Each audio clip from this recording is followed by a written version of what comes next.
ঘন কুয়াশা ও হিমেল বাতাসে উত্তরের জেলাগুলোতে আবারও বেড়েছে শীতের তীব্রতা।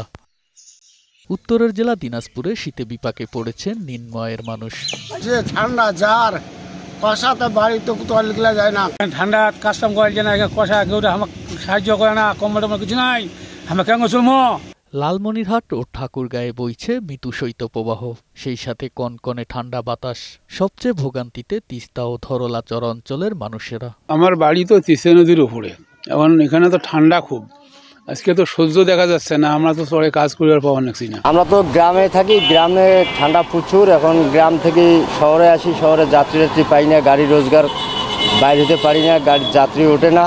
এদিকে বুধবার জেলার তেঁতুলিয়ায় দেশের সর্বনিম্ন তাপমাত্রা রেকর্ড করা হয়েছে 9.5 ডিগ্রি সেলসিয়াস। দিনের শুরুতে সূর্যের দেখা কিছুটা পেলেও কনকনে ঠান্ডায় কাবু উত্তরের জেলা পঞ্চগড়ের মানুষ। এছাড়া শীতের প্রকোপ বেড়েছে উত্তরের জেলা নীলফামারীতে। খুব প্রয়োজন ছাড়া ঘর থেকে বের হচ্ছে না কেউ। তুষার আহমেদ, বৈশাখী সংবাদ।